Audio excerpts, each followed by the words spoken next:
Welcome back. It's still the beautiful game, and then we're talking about CAF, of course, nominations for Player of the Year 2025, and we're talking about the chances of Mohamed Salah, of course, where he plays, and then Achraf Hakimi, who we think are the two.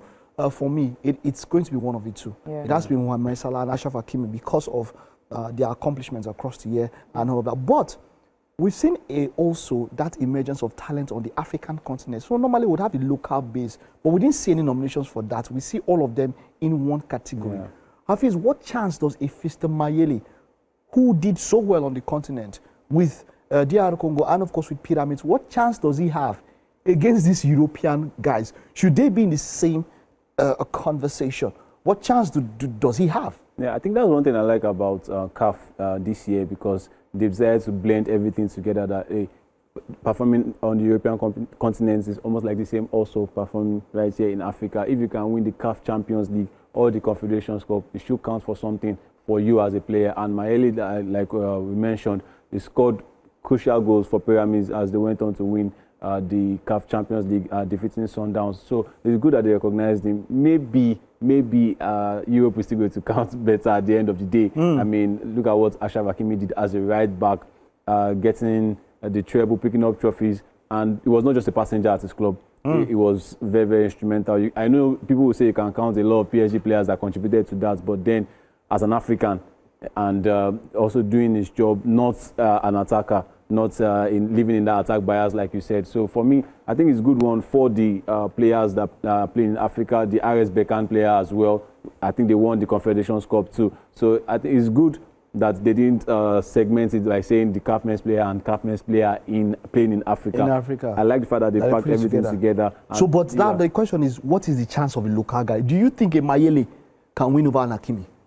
That's why I said Europe will still. I think Europe will so what's the point? Then leave it for them. If Mayele can win the Champions League, you understand? He didn't win the Liga Nova, but and then it would seem as though you will not compare him. It's almost incomparable. Do you understand? Then maybe they should leave the African one and just give the Africa, because really, can he win it over Salah? If Salah was the number one contender, right. Can Mayele win it over Salah? So that continue to encourage them. Exactly. Yeah. I feel like for what Afi said, also to put them with the big boys to make them feel I was nominated. Yeah. You know. Then if you want to make it sound, then for me, then give him Mayele or Lamloui. Would he have the chance? Ever get nominated? He was nominated from South America. He was nominated. What are we saying? But you see, a lot of things about the Ballon d'Or that people don't understand is that the rules have changed over the years. Up until the 90s, it was not open to players that were not Europeans, even playing in Europe. Yes. And then from 1995, the first non-European that won it was George Oponwe. That was when it was open to players who are playing in Europe that are not nationals or that are not, that are not Europeans. Yeah. And then after then, it's been moved. The bars have moved back and forth. You see a few things here, and then it now moved to let us get now players playing around the world that are Europeans. Yeah. It comes in at some point, and then that's where the whole thing with the Ballon d'Or and the FIFA World Best, which is now FIFA's best, has been changing. And then they messed it up in 2010 when they decided to come together. And when they decided to come together and then split 6 years after, so it's been back and forth. The thing about, I think we'll also take someday to break that thing down. The thing about the Ballon d'Or and all that, there's just been a lot. So but for us, are we saying this CAF awards now, should it count for playing around the world, but you are African? Yes, you're African. That's what it is now, right? That's what it is now. But I'm not saying that you never have a chance. If you're playing if you're playing Africa, you will never. Nobody would. Like I said, would a Lamloui? Would you pick him over Hakimi? True. Over so they should have their own separate ceremony. You won't pick him over Osimhen. Reward them for everything that they've done. Yeah, Mayele. If this thing comes out and Mayele is picked over Achraf Hakimi, plenty will cry foul. Of course. Like, look at where Achraf Hakimi is playing. Achraf Hakimi is playing in PSG. The PSG, do you know PSG? As against Pyramids, if PSG and Pyramids should come today and play, they will spell Pyramids of Egypt. Point taken. You're right. But I think it's a way of trying to promote the inclusion, African scene as well. Okay. All right. But all right. I think I support the fact that because you cannot walk your behind off all year and then the only reward you get is, oh, I was The nominated second with these to big with these boys. people. Let us have our own separate Separate award. awards. Just recognize us that we're doing something in our local leagues. All right, okay. Now let's move to the foreign leagues and let's start with the EPL. The Premier League, of course, is here. And the major talk, of course, has been Liverpool. Liverpool will be up against Brentford a little bit later this night. There's been a lot of talk. Liverpool are defending champions. They went out, spent the money. Yeah. Spent the money, broke the transfer record in England twice in one window. And look, there was no single pundit. I didn't hear any single pundit who was English that didn't give Liverpool the title at the start of the season. And for me, I said a big no. I don't think, and I don't know why they didn't see it. Because I felt like you are changing 5 people, 4 people in a team. You think that will not have an effect? And then we get to this point where it is now obvious for the world to see. Everybody's seeing how, and then now you are now seeing what could be wrong. Oh, Isak didn't start preseason well. Florian Wirtz is adapting to this thing. Ekitike is starting, but going to put him on the bench. Oh, Frimpong is not a right back per se. He's an attacking wing back. Kekesh has played in the league. He looks clueless as it stands. But without Mohamed Salah, they defeated Frankfurt 5-1 after losing 4 matches on the trot in all competition. And now everybody is now going out at Mohamed Salah and say, look, he should not get back into the team. So let's talk about Liverpool and then let's talk about Mohamed Salah. Let's talk about Liverpool and talk about Mohamed Salah and the focus on Mohamed Salah. After that, what happened? He was taken off. At that evening, he deleted everything that was Liverpool on his page, and whole social media went crazy. Oh, what's happening? Someone like Mo Salah should still have some credit in the bank because of what he has done prior to this time. He should not be benched. Should he start? Let's look at the situation of Liverpool now. As it stands, Mo Salah and the rest of the team had what he has done before now. Is it enough for him to keep on starting irrespective of putting out stinkers there, maybe week in, week out? I think it's actually deep what's going on with Liverpool right now. But in terms of the transfers, I would say football is not played on paper. I mean, you could see the level of the transfers. You say, oh, these guys are going to dominate. You saw the names. But, I mean, it's a different thing when the games kick off. And as for Mohamed Salah, I think for me, also, you let the coach do what he wants to do. He has a pedigree, fine. But one thing I know about Mo Salah is that if Mo Salah wants to go off in a season, he goes. And if he wants to perform, he does that. You know from the beginning when he scores in the opening day and then he kicks on from the next 2-3 games. I think he's just going through a phase.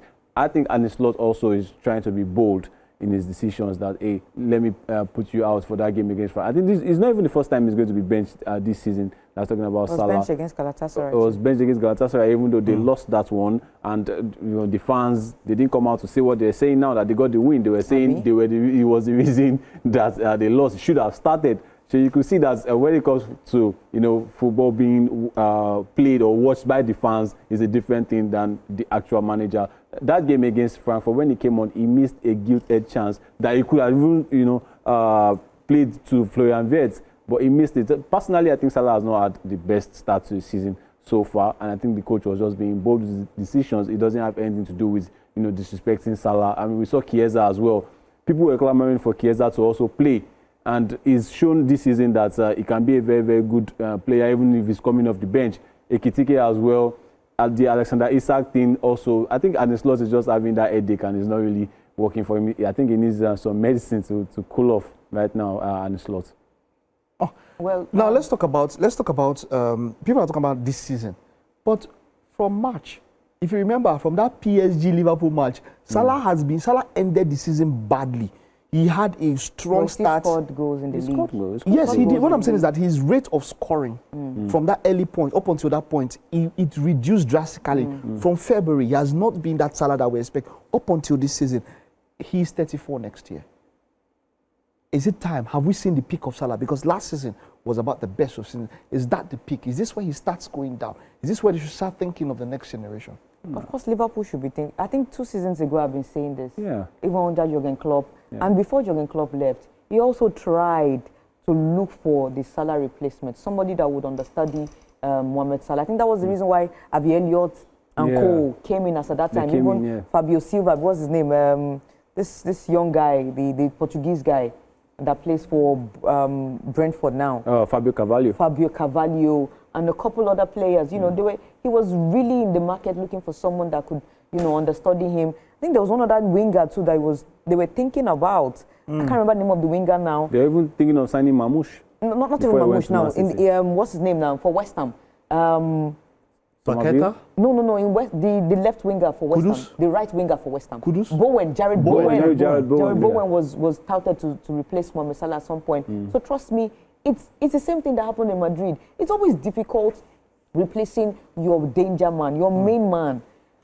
Who knew Vinicius would be the person that would take the number 7 for Real Madrid after you know Cristiano Ronaldo left? The whole idea was Kylian Mbappe to do so, right? They were looking for Kylian Mbappe. They were holding on Kylian Mbappe, but Ronaldo dropped that bomb saying he wants to leave before Real Madrid were willing to even let him go. Like, this is going to be my end of the season, and so they had to speed up their own development and replacement. The same way, look at Manchester City. You think they got the perfect replacement for Kevin De Bruyne in Rangers? Not really. But you just have to come and fill in those boots and do what you have to do. Fans are fickle. Look, fans, they are the ones that I respect fans a lot. I'm a fan too of this game. But most of the time, most fans are very reactionary. You made mention of something. When Mohamed Salah didn't play against Galatasaray, they lost. They didn't blame Mohamed Salah for that, did they? Now they won 5-1. The same thing happened with Arsenal. Bukayo Saka was out injured, and Noni Madueke was doing well, right? And the next thing, when Bukayo Saka came back against, was it not this League Cup game? And they were like, Saka should even be on the bench there. What is this nonsense he has been playing? Madueke is better, this and that. Jude Bellingham was not playing for the national team for a while because of that shoulder injury. And the next thing, they were like, do we need Jude Bellingham in this squad? Exactly. Look, fans are like that. If Mohamed Salah is taking this to heart by deleting whatever it is I deleted, I'm disappointed. The number of years and experience he has in this game, especially in the English Premier League, you should know that you should not take them seriously. Look, the problem Mohamed Salah is probably having, it could be two things. Liverpool lost Diogo Jota. He could just be that. Mohamed Salah could just be that man who is missing, Diogo Jota. I know some people will tell you, what do you mean? Is he the only person on the team missing Diogo Jota? You're not there. You don't know. It could just be. Nobody knows. And aside from him not being the captain, he has this leadership quality that he rallies around. I remember there was a post where somebody posted, Jota and who now? I think Luis Diaz now have been replaced by Florian Wirtz. Yes. And he commented. He said, don't disrespect the champions. Don't disrespect the champions. These guys have come here, they've won trophies, and they're in a different club now. Respect them. I was so annoyed when I saw that post because how dare you? What these guys have done, these ones have not done anything. So Mohamed Salah is somebody who leads not just on the pitch alone, off the pitch. So he could just be going through something we might not just know about. Then tactics-wise, in that Liverpool setup, don't forget that you're bringing two new... Look, I keep saying it that Gakpo is not a winger. Mohamed Salah is used to playing two wingers and a striker. And most of the time, those strikers are the ones who would bring those two wingers into play because they are inside forwards. Mane and Salah as inside forwards, while Firmino does the dirty job, brings them in. Kudos to Darwin Núñez too. He knows how to do that. He's not a striker who leave him to do the job as a target man and he'll stay in front. He knows how to bring other people into play. This season, I noticed Mohamed Salah has been far away from goal. Too far. The farther you take him away from goal, the less impact he can make. And the team will suffer. You won't score goals. He needs to be closer where he can create assists and also where he can also score goals. But with what happened with Frankfurt, Ekitike and Isak and Gakpo, did that work well? Frankfurt that Atletico Madrid whooped 5-1. Frankfurt won 5-1. Do you know how Frankfurt have been conceding goals in the league alone too? I won't use Frankfurt as a measure. I won't use them. But one thing is certain, Ekitike should be starting. He has 7 goals now. He should not be benched. If Isak is still getting up to scratch, Ekitike should be a starter. Why would I agree. Why would Isak there is no apart from the money that you spent to buy him, there is no, he doesn't have any pedigree, or he has the pedigree. What I'm saying is that he doesn't have any currency in the bank to start for Liverpool where Ekitike is performing this well. I mean, like they say, if it's not broken, don't fix it, and you don't change a winning formula. So Ekitike, I mean, ever since he's been starting, I think he scored in his first 3 games as well. It shows that since he got into the team, he has hit the ground running. Unfortunately, there was an Alexander Isak that has been there in the Premier League and was signed for a record fee. So obviously we know that if he's not injured, if he's match fit, he should be the one playing. But there's I think it's just a good headache for Slots to face this time around. We know that, I mean, it's Ekitike that should be the one starting because anytime he plays, he gets the goals. Even against Frankfurt, we saw the game where he didn't even play, the game that he was suspended. We saw that attack wasn't really moving like that. And Ekitike is somebody that can even offer you, he can play even outside the box. I think he's a good fit. Maybe if Jota was still around, it would have been just Ekitike. I think it was just a case of replacing Diogo Jota, and they also have two strikers. Maybe they should have just stuck with one. All right, Mike, an unpopular opinion. I feel like this season, they want to play the Arne Slot. The Arne Slot way. Tactics. I think he won the league last season still on the Jurgen Klopp's template. Of course, I think so also. And I'm not even about the players alone. The template is, aside from the Gengen pressing, there's a way Liverpool plays, how they create chances. They also, the large bulk, the bulk of their chances are always created by their fullbacks. You have Trent and Robertson, double figure goals, double figure assists. Last season, if you notice, he tried to reduce that. He was consciously trying to reduce that. I don't know why. Maybe because his own tactics does not allow such. He tried to reduce, and that was why the bulk of the pressure and assignment was on Mohamed Salah. He was doing more assists. He was the one. Scoring he was more, not carrying everything. Goals. You see?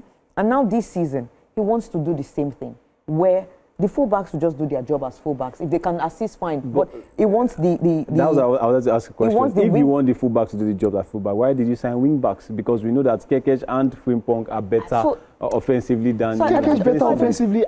Really better than Robertson. No. Robertson has lost his powers. We can agree to that. I think this is not picking up. No, we're not even denying that. We're just saying that they lost two powerhouse in that position. But would he regret not buying a defender and maybe a DM? Because look, I can tell you that Liverpool were the one that made that were the problem with that Guehi issue. They stopped chasing for a long while, expecting that there was a Konate thing. There was that talk about will Guehi get the first team? It's a World Cup year. They just kept it going, and then they waited until transfer deadline day. And then last few hours, not even it even starts in the morning. The last few hours, 1 hour to deadline, and they started. And you want to cripple it. You want to cripple Crystal Palace like they that. say, money is the root of all evil. It just blew their mind. Yes, you've said it all. Look, I don't have anything else to say. Money destroyed Liverpool. They could not believe their eyes. Money is destroying Liverpool. We have this much to spend. Let's go wild. Let's just throw it away. Let's go wild. Let's go crazy. Why expect Liverpool to break the transfer record twice? Last season, you used a Gravenberch. You wanted to go for Zubimendi. You didn't get him. You now use a Gravenberch who you converted. And he did it well. But then, does that mean that you should not even go for a specialist for him? What if he gets injured? Same thing. So there was you don't trust Wataru Endo, and then you get so for me, I agree with you 1000%. Money is what is the downfall or is killing Liverpool at this particular point in time. And then you sold your wingers. You sold Elliott, Luis Diaz. Why? I think just what you said. He wants to play. I want to see his style. I want to see what he's bringing for. Was it Feyenoord or PSV now? Feyenoord. I want to see how it will play out in the big league. This season. It's going to be hard for him. All right, let's just rush over the matches before we get to the big one, which is the El Clasico. Chelsea will take on Sunderland. Newcastle will take on Fulham. Manchester United will be up against Brighton. Man, you are back. Against that you know that Brighton have their number. We'll see all of that. Brentford will take on Liverpool. Wolves will take on Burnley. Arsenal will be up against Crystal Palace. Aston Villa will take on Man City. Bournemouth, Nottingham Forest. Everton will take on Tottenham. Which is the pick of the pack for you here when it comes to this one? If Arsenal were away from home, I would have been worried. But they are the Emirates. I think they will defeat Crystal Palace. I think they will as well. Arsenal, for me, I've mentioned it from the start of the season. Arsenal were my favourites for the title. Do you still? What are your thoughts? Look, the league is gone. A quarter now gone. This is week 9. 38 matches is more than a quarter. A quarter will make it 36. We have gone 1/4 of the league. Don't joke with it, too. Don't think it's particularly early stages. But at the same time, it's a quarter gone. This is the same thing that led until about the final 2 to 3 months of the 2023 season. This thing I've said back to back before the last one. Yes, so they led a long time. People were expecting Arsenal to come down. They led until maybe March or so, and then they say they bottled the league. If Mikel Arteta doesn't win this league, is it now time? Can we now say it's time for him to go? That he has done the best he can?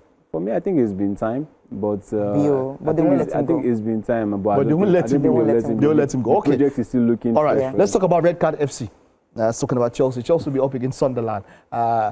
For investors out there, they can put a red Chelsea card. at home. They are the Chelsea at Stamford home Bridge. at the Yeah, Stamford I think Bridge. they'll win. I Yeah? think they'll win. But Sunderland has had a good start to the Premier League season, but maybe reality is beginning to set in. They lost at Old Trafford to Man United. I think Chelsea will. But their last game, they won 2-0. They won, yeah. Yeah. But I think Chelsea will do just enough, to negotiate Sunderland. But it might be tough. It Yeah, might just be yeah. tough because Sunderland, so they've shown that they didn't just buy, crazy like likes of KPR and Nottingham Forest. I think they bought players that are actually doing the business for them. Xhaka has been outstanding. Yes. To be honest. But I think Chelsea will just they'll do enough. They do enough. to All right. to rough it up. Okay, let's leave England now. Let's head to the big one. It's Spain. El Clasico. This weekend is the latest iteration of Real Madrid against Barcelona. Some people will say it's the biggest club match in world football. A number of people are also would also agree, because when it comes to the TV statistics, a lot of people are tuned in. Real Madrid will be up against Barcelona in the Santiago Bernabeu, and it's going to be quite an interesting one. Real Madrid against Barcelona, the latest iteration.